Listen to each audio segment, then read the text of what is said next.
Good day everyone! Hello, kumusta kayo guys? Sana nasa maayos kayong kalagayan. And kung ako yung tatanungin nyo, okay naman ako. Sana kayo din. So guys, ang i-share ko pala sa inyo yung mga imported aglonema na nabili ko pero nasa murang halaga na lang. So unahin na natin to si Super White Aglonema. Ay, gumagalaw-galaw siya. Ayan. Stable na din siya guys kasi ito may new leaf na siya na papasibol. So nabili ko lang to guys for only 195 pesos. Buti na lang yung naunang super white na nakita ko, hindi ko binili, 350 pala yun. Tapos mga ilang maliit pa dito, siguro mga nasa ganito pala yung taas niya. Buti hindi ko binili. Kasi mas may nakita pa ako mas mura. 195 lang to. And ito si Pink Gilly. Yan o. Ayan o, may pa, ano na siya. May pa sibol ng new leaf. Kaya guys, nakakatulong talaga yung rice water o. Ang ganda niya. Halos sabay-sabay sila may new leaf. Ito si Pink Gilly, nabili ko 150 pesos lang to guys. So. Dati inabutan ko mga 350 yung ganito, mga ganitong variety. Pero syempre 350 na yun guys. Ay nako, ang mahal na nun para sa akin. Tapos ito pala si Lovebirds Aglonema. O, alam ko ng ID nila. Ayan o. Diba may mga new leaf na? Ito nabili ko lang guys, 150 pesos. Eh bali dalawa pala sila. Kasi nabili ko 2 stem. Tapos 150. Parang papatak na lang siya ng 75 pesos yung isa. Oh. Ang bait ngayon ng seller kasi yung nakuha ko hindi ito. Isang stem lang, 150. Tapos may nakita siya na naglilibot-libot pa kami kasi naghahanap pa ako ng iba. May nakita siyang dalawang stem. Yun ang binigay niya sa akin. Oh. See? Tingnan nyo, may pareho sila may new leaf din. Halos lahat.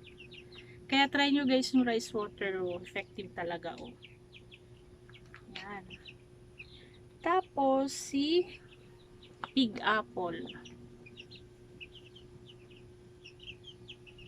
Ba't kaya tinawag siyang Big Apple? Dahil lang siguro itong shape na to. Ano? Pero yung ibang dahon niya hindi naman ganito yung shape. Ang ganda oh. Pero ang ganda sana kung lahat ng dahon niya ganito.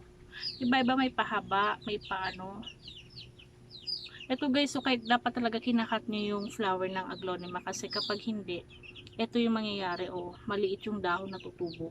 Kasi yung energy dapat na mapupunta sa dahon, napunta na sa flower. Kaya yung tumubo sa kanyang dahon, ang liit-liit. Kinat ko na siya nung isang araw. Pero yung pagbili ko, yung may flower siya, hindi ko muna ginalaw. Pinastable ko muna siya mga after 2 weeks yun. Saka ko siya ginupit.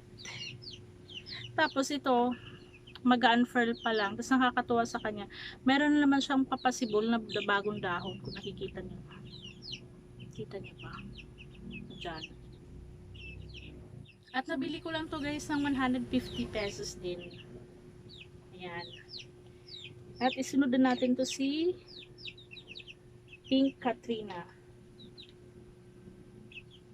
Yan. Hindi lang pare-pare yung dahon niya. Tingnan nyo. Parang pero okay lang yan. Yung soil mix nito guys, akala mo tuyo na pero yung ilalim hindi pa yan guys. So, akala mo sa una kaya akala nyo dry na, hindi. See? Basa pa yan. Eh may mga coco pit siya, kaya ingat kayo sa pagbibili talaga ng aglonema. Kailangan nyo munang i-check yung soil niya. Huwag kayo mag-base dito sa ibabaw kasi siya talagang unang matutuyo. Ito kasi ang pinaglalagyan nila nasa labas ng bahay namin, pero meron siyang roof na nakaano. na kumbaga na ano lang siya ng bright light, natatama lang siya, pero hindi na, it's a big no talaga kapag nalagay niyo sila sa direct sunlight. Wag, talagang maaano sila, masa-sunburn. Ayan o. Si Pink Katrina pala, nabili ko siya 180 pesos. Ayan, hindi ko na natawaran doon sa seller. Sabi niya nakasale na daw talaga. Tinatawad ko sana ng 150 kasi tatlo na yung nabili ko sa kanya, pang-apat to. Sabi niya nakaano na daw. Sabi ko sige po. Okay lang, mura na din yung 180. Yan. At ito, may new leaf na din. Ayan. So, sino pa ba? Alam mo, ang dami. Ito, last na to si Red Elegance. Ayan. Sabi ni seller, Red Elegance daw to. Pero para sa akin, si Suksum. Diba? May green and green and red. Pero guys, ito nabili ko ngayon. Depende yan sa lugar nyo. Kasi ako dito sa Bicol area kasi ako. Tapos, baka pagpapalapit na yung Pasko, baka feeling ko mag-mark up sila.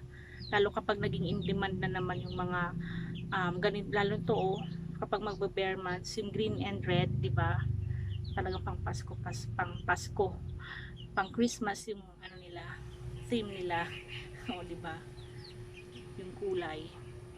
Tapos, maganda rin itong pangregalo. Naka white pot siya, tapos nalagyan niyo siya ng ribbon na red. Okay na.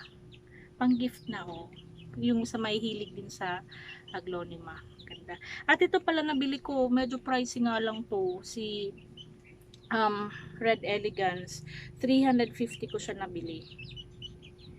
Pero hindi na rin lugi kasi may dalawang naman siya baby na kasama.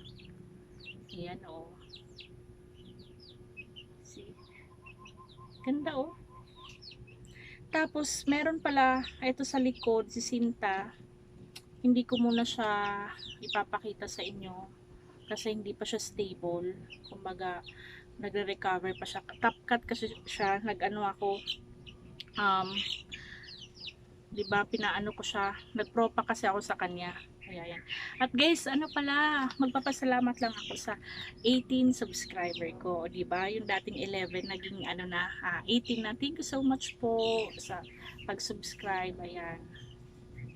And thank you din po sa sa gusto pa mag-subscribe. Ayan. Salamat po madami. And please like and comment po. And please subscribe na din para po madagdagan pa yung ating 18 subscriber. Ayan. So guys, dito ko na po tatapusin yung video na to.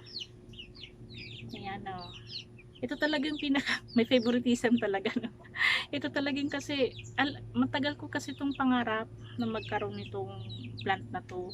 So kaya talagang baby siya. Talagang siya yung parang wala naman favoritism, lahat ko naman sila gusto, pero siya yung parang siya yung parang lagi kong chine-check, unang laging kong chine-check kasi nga mahal siya. So guys, thank you for watching po, bye bye.